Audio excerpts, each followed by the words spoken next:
Alors pour ceux qui ne me connaissent pas ou ceux qui sont à la radio Vie Nouvelle, mon nom c'est Denis Nchuti, je suis un pasteur à l'église Le Centre, originaire d'un petit pays en Afrique, au Burundi, un pays francophone qui aime le Seigneur.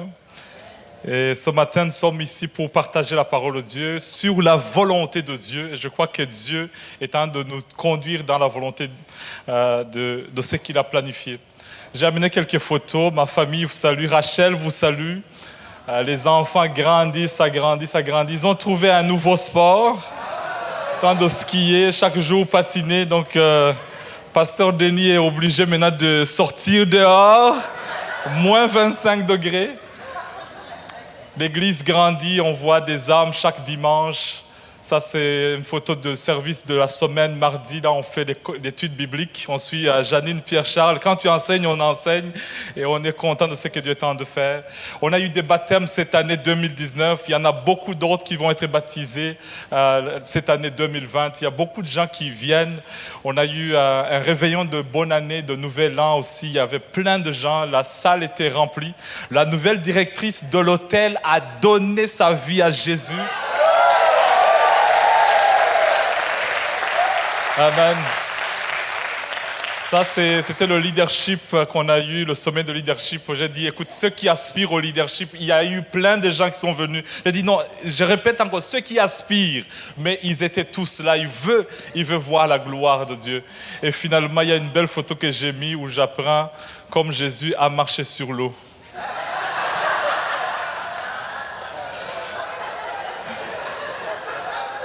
Jésus a marché sur l'eau, je marcherai sur l'eau. Amen. Tournez avec moi dans le livre de Genèse 24, verset 60. Alors ceux qui sont, Ninette qui est sur les médias, tu vas me suivre, je vais sauter de temps en temps quelques notes. J'aimerais que le Saint-Esprit nous parle. Alors Saint-Esprit, je te donne la place. Aide-moi ce matin au nom de Jésus. Amen. Genèse chapitre 24 et juste le verset 60. Le thème de ce deuxième service, c'est « Tu fais partie d'un grand portrait, tu fais partie d'un grand tableau. » Ce n'est pas juste toi, tu fais partie d'un grand portrait. Genèse 24, verset 60, ça dit ceci. « Ils bénirent Rebecca et lui dirent « Ô notre sœur, puisses-tu devenir des milliers de myriades et que ta postérité possède la porte de ses ennemis. Amen. »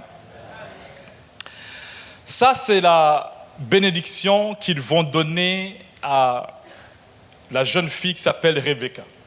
Rebecca, on vient de la courtiser, on vient de la dire qu'il y a quelqu'un qui serait intéressé à la marier. Elle n'a jamais vu cet homme. D'ailleurs, ce n'est même pas la personne à lui-même qui vient lui parler au Tim Hortons ou à Saint-Hubert, mais on a envoyé un serviteur. Ce monsieur vient lui parler qu'il y a un bon prince charmant de l'autre côté, dans le pays de Canaan, qui aimerait la prendre en mariage. Et Rebecca écoute. Elle n'est pas convaincue, elle n'a jamais vu cet homme, elle n'a jamais rencontré cet homme. Elle dit, il s'appelle comment encore? On lui dit, il s'appelle Isaac, c'est le fils unique d'Abraham, mon maître, qui veut, le jeune Isaac, il a 40 ans présentement, un célibataire endurci. Donc ça fait longtemps qu'il cherche et puis on est obligé de l'aider parce qu'il n'arrive pas à trouver. Alors, on m'a envoyé de venir te prendre, toi, Rebecca, et tu vas la prendre. Alors, on va la demander si elle veut y aller. Sûrement que Rebecca a prié. Elle a dit, Seigneur, j'aimerais savoir ta volonté. Parce qu'elle priait pour qu'elle soit fiancée à Jean-Jacques ou à Jean-Pierre du coin, ou à Paul peut-être. Mais tout d'un coup, on lui dit, il y a un Isaac qui veut te marier. Isaac. Alors, elle ne sait pas vraiment la volonté de Dieu. Des fois, tu ne sais pas exactement ce que Dieu veut dans ta vie. C'est pourquoi elle a prié. Elle a dit, Seigneur, dirige-moi. Son frère Laban va lui demander, est-ce que tu es sûr, est-ce que tu es convaincu? Elle dit, bon, moi je vais y aller. Je vais prendre un pas de foi et je vais y aller. Ils vont faire une fête d'adieu, ils vont célébrer, ils vont la bénir. Et c'est cette bénédiction au chapitre 24, verset 60. Alors, il donne une bénédiction, il dit, ils bénirent Rebecca. Alors, ils ont commencé à bénir Bethuel, son père, Laban, son frère, Eliezer qui était venu, ils ont commencé à bénir Rebecca. Et voilà ce qu'ils vont dire dans cette bénédiction. Deux choses.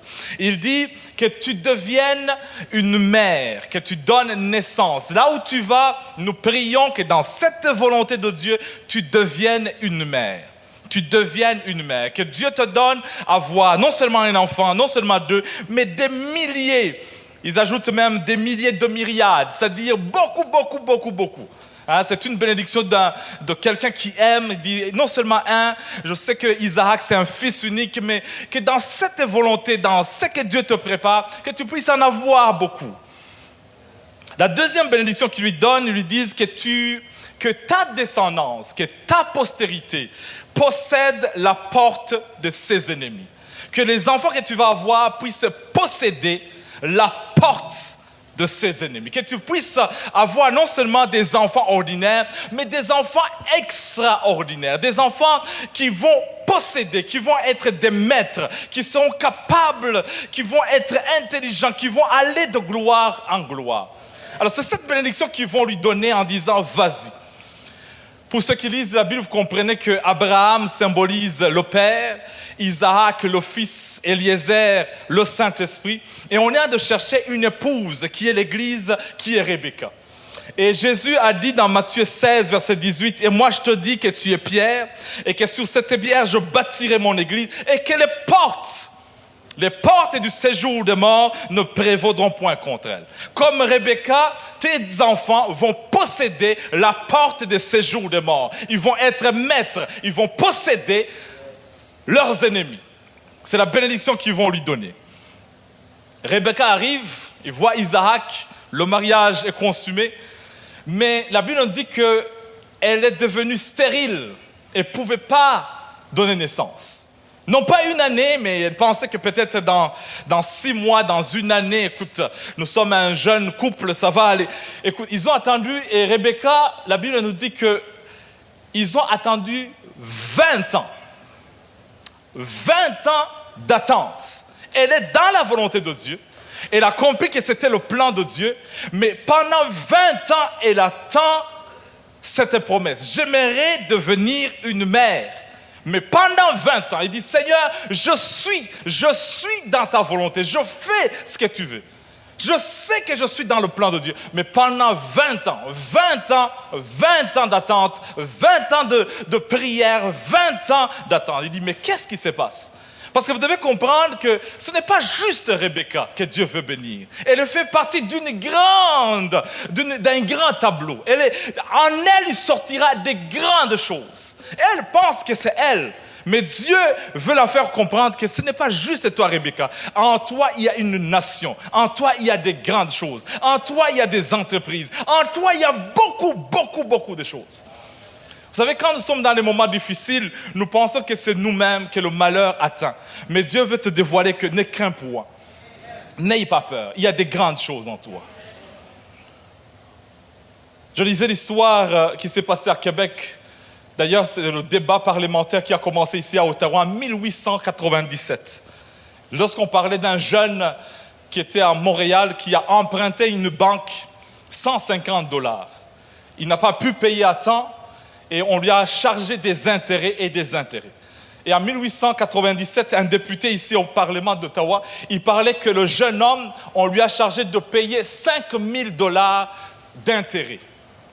Et il y avait un monsieur qui était un sténographe à l'époque, monsieur Alphonse, qui était en train de prendre les notes. Il a entendu cela, il dit, mais c'est pas possible. Tu empruntes 150 et tu dois payer 5,000. Et ce n'est pas les 5,000 d'aujourd'hui, c'est les 5,000 de l'époque. Et c'était beaucoup d'argent.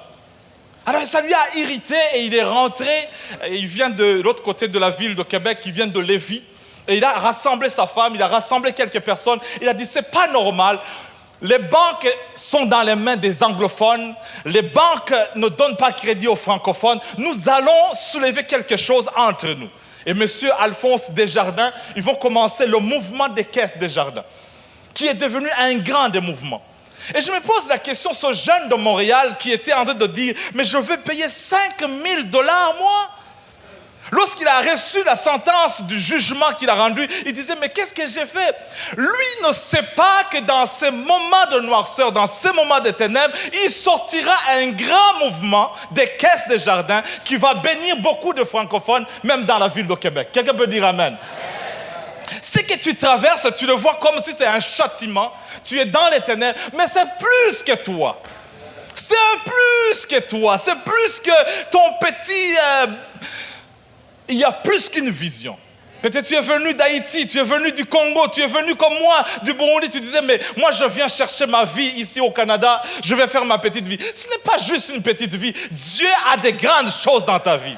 Et tu seras une source d'inspiration, une source de bénédiction pour beaucoup de gens. Quelqu'un peut dire amen avec moi? Que tu deviennes une mère. Dis à quelqu'un, tu deviennes une mère. Que tu donnes la naissance à quelque chose de grand. Et je vois la crainte de Rebecca en train de voir Isaac qui dit, écoute, ton père aussi ne pouvait pas avoir d'enfant et il a passé à côté. Donc, il a eu Ismaël à un moment. Donc, Rebecca a peur aussi que si ça ne marche pas, Isaac risque de commettre le même péché que son père. Mais je viens te dire que non, les choses ont changé. Dieu veut te bénir, toi, Rebecca. Dieu veut te bénir, toi, Isaac. Il y aura des grandes choses dans ta vie. Il va donner naissance à des jumeaux.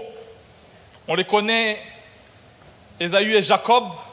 Et la Bible nous dit que Jacob, pendant longtemps, parce que la bénédiction disait, tu seras une mère, mais ta postérité possédera la porte. Alors, pendant des années, elle voulait voir que ses enfants possèdent aussi cette porte que Dieu a promis. Tournez avec moi dans le livre de Genèse 28, verset 17. Ça, c'est Jacob rendu à l'âge de 30 ans. Il est en train de prier, il est en train de faire la volonté de Dieu aussi. Et au verset 17, Genèse 28, il nous dit, il eut peur et dit que ce lieu est redoutable. C'est ici la maison de Dieu, c'est ici la porte des cieux. La prophétie vient de s'accomplir. Jacob, finalement, a vu cette porte des cieux que Dieu avait parlé 50 ans auparavant à sa maman Rebecca, lorsqu'elle était partie. La volonté de Dieu, ce n'est pas juste, comme notre génération le dit, directement maintenant. Des fois, ça peut prendre du temps. Des fois, ça peut prendre des années. Des fois, ça peut prendre des mois et des mois et des mois à faire la volonté de Dieu sans rien voir. Mais à un moment, tu arrives, à un moment, tu vois la porte des cieux s'ouvrir. Quelqu'un peut dire avec moi Amen. Dis à ton voisin, persévère. Mais peut-être il n'a pas compris. Dis à l'autre voisin, dis persévère. 2020, tu vas voir la porte des cieux. 2020, tu diras, waouh, finalement, c'est l'année de jubilé. C'est l'année de grâce. C'est l'année de visitation. C'est l'année où je vois les cieux s'ouvrir et je vois finalement la porte des cieux. Quelqu'un peut dire amen. Oh, chakamara. Pendant longtemps, moi et Rachel, on a demandé, Seigneur, bénis-nous avec une maison. Tout à l'heure, j'ai prié. Je veux qu'on projette un peu les photos. On vient d'acheter une maison dernièrement à Québec. Écoute, c'est la main de l'Éternel.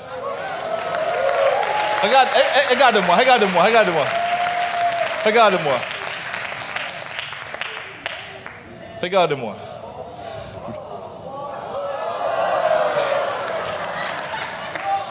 Continue. C'est pas encore fini. Regarde-moi. Ça, c'est le cabano. Tout est inclus dedans. Continue. Dis waouh encore. Continue. C'est sur une montagne. Nous sommes seuls sur la montagne. Alléluia. Encore. Il n'y a pas une autre?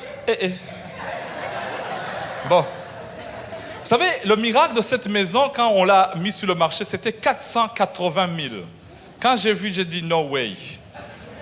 Et puis on est parti voir avec Rachel, le propriétaire. Le propriétaire, en jasant avec lui, tout d'un coup, on découvre que lui, et là où Rachel travaille, il travaille dans le même ministère. Et tout d'un coup, la grâce est tombée.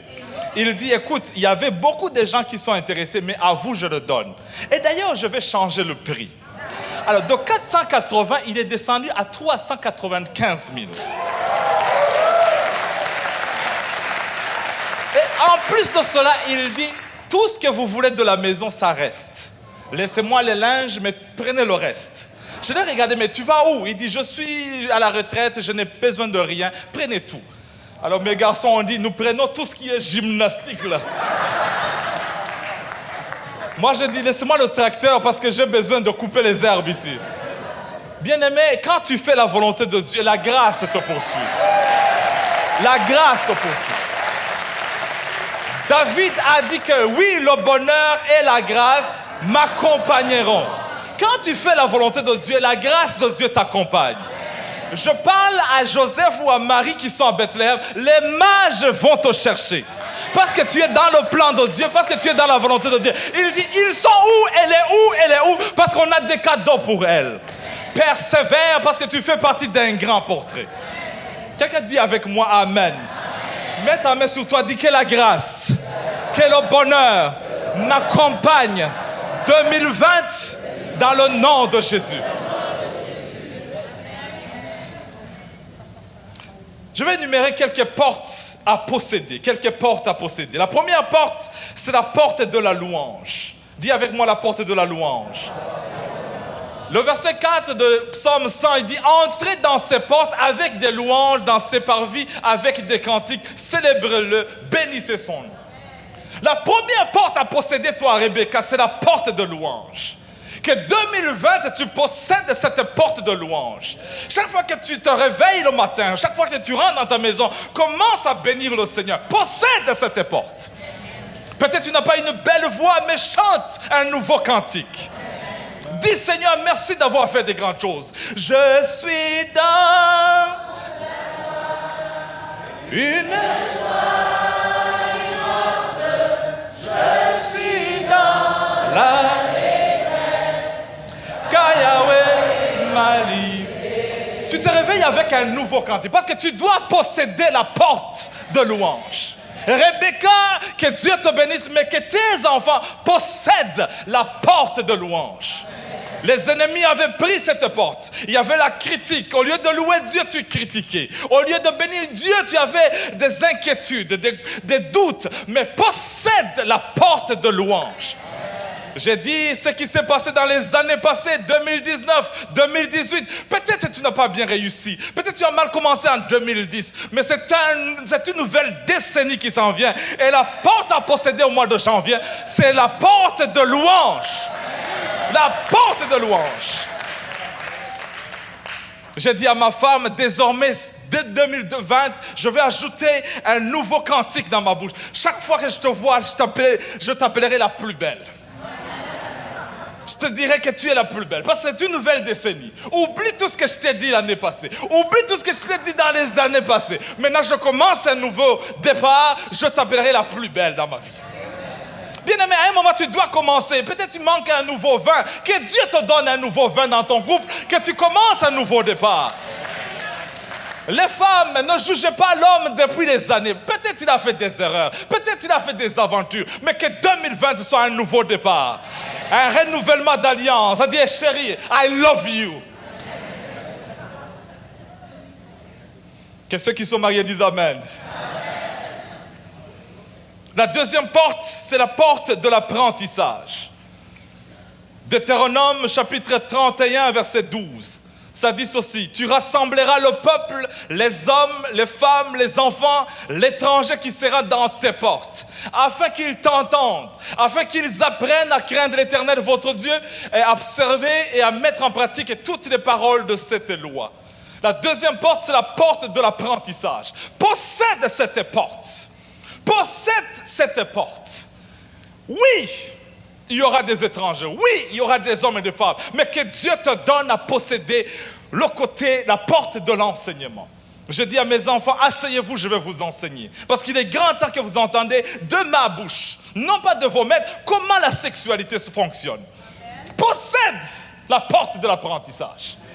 Dis à moi, à ta femme, je vais t'enseigner comment gérer l'argent.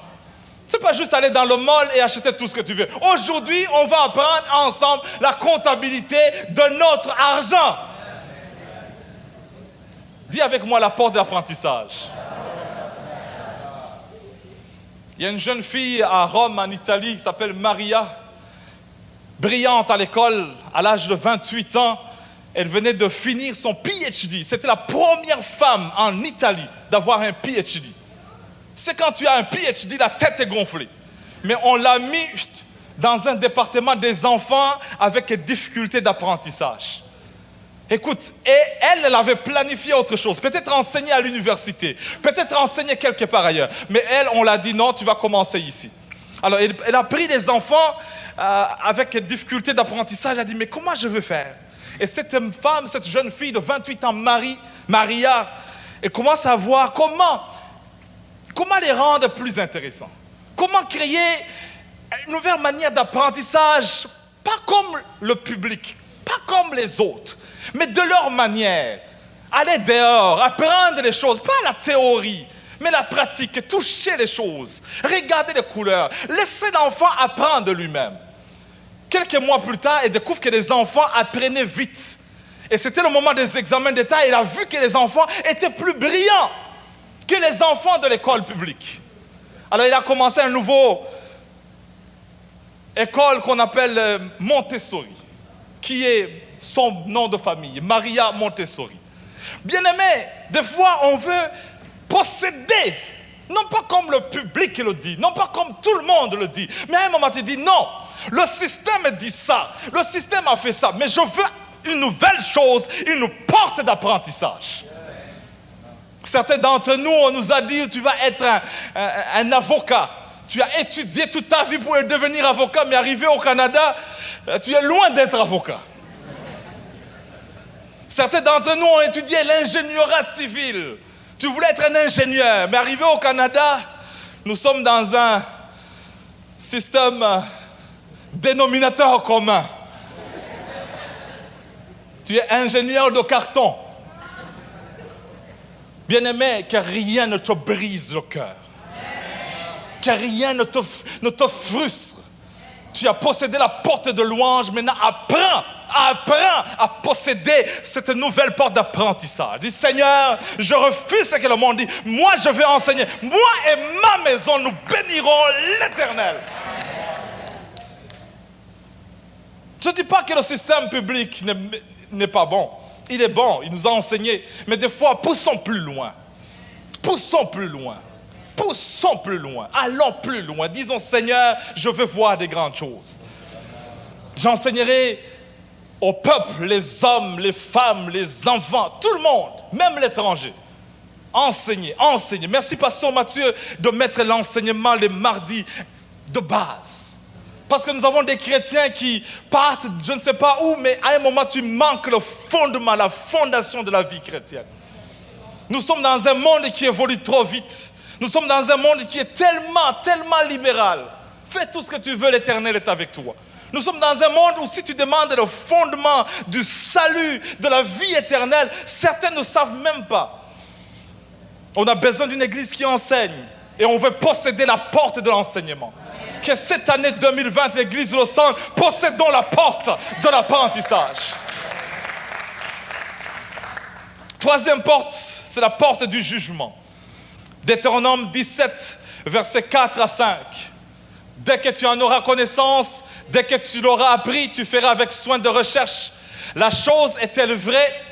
Le fait est-il établi? Cette abomination est-elle été commise en Israël? Alors tu feras venir à tes portes l'homme ou la femme qui sera coupable de cette mauvaise action. Tu lapideras ou puniras de mort cet homme ou cette femme. Quand je lis ce verset, je dis, Seigneur, donnez-nous la vraie justice. Que cette année 2020, que Dieu te fasse justice. Que tu possèdes cette porte de justice. Là où on allait te lapider, là où on allait te faire à mort, à cause de la justice de Jésus, que Dieu te donne la vie, que Dieu te condamne pour sa gloire.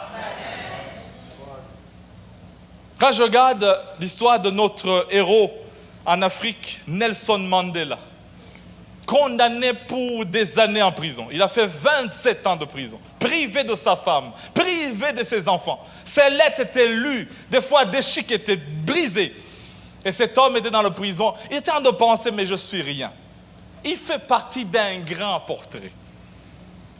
Et lorsqu'il est sorti de prison, tout le monde voulait le voir. CNN est descendu, Fox News est descendu, CTV News est descendu, BBC était là pour voir cette personne. Oh, que Dieu te donne la porte de justice, que cette année, que ceux qui te faisaient du mal, que tes ennemis voient la justice de Dieu dans ta vie. Que ton ex qui t'a abandonné, que cette personne qui t'a mis par terre te voie encore une fois te relever en disant l'Éternel est mon berger, je ne manquerai de rien.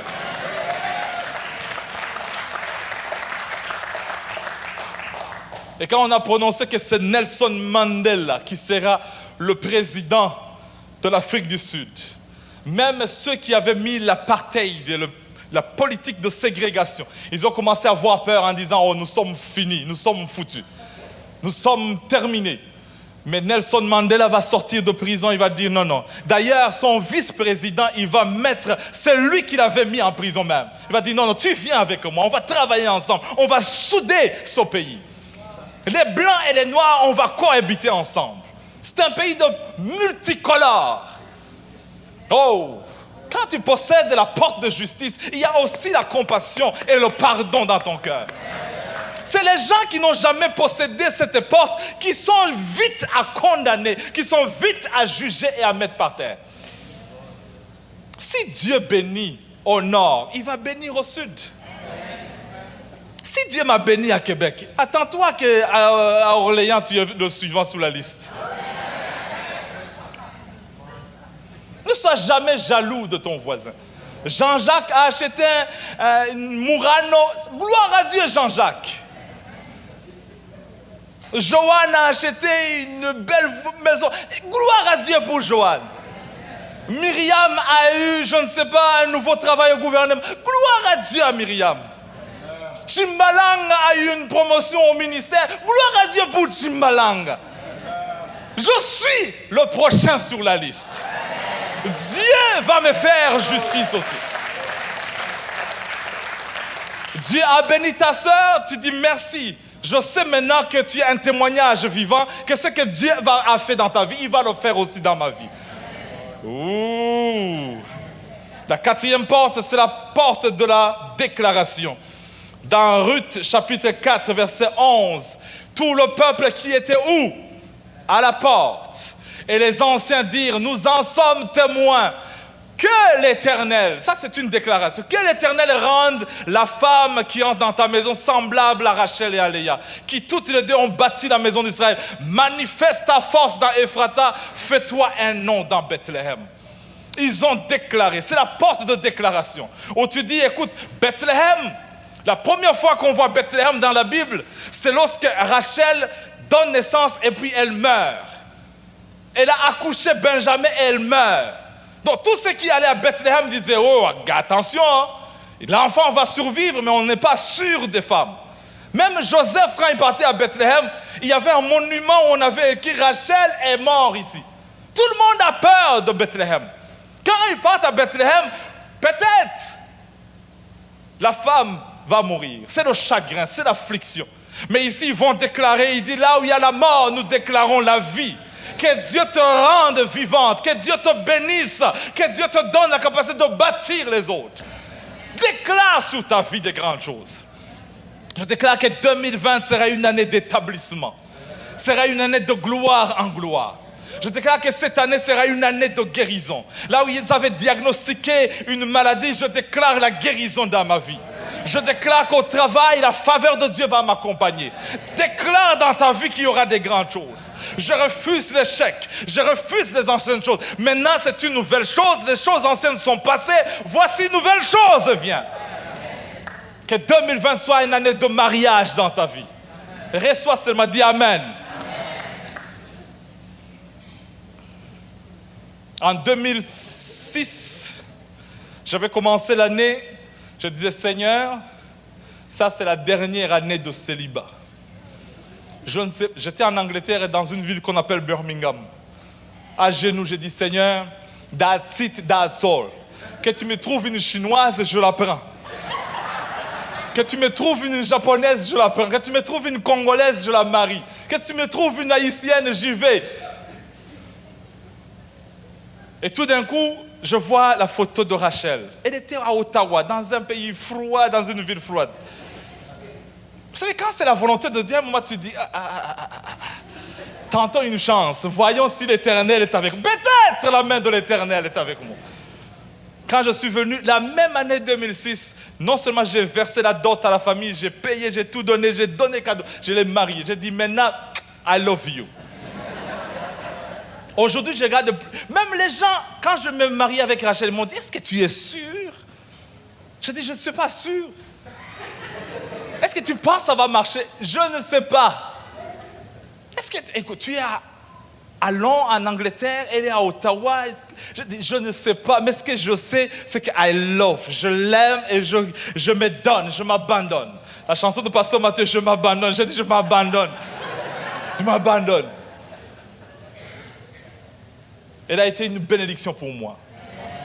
On a des enfants qui grandissent. Israël est rendu sous mes épaules. J'ai dit, man, ça va vite. Malakai qui est né rapide à la maison.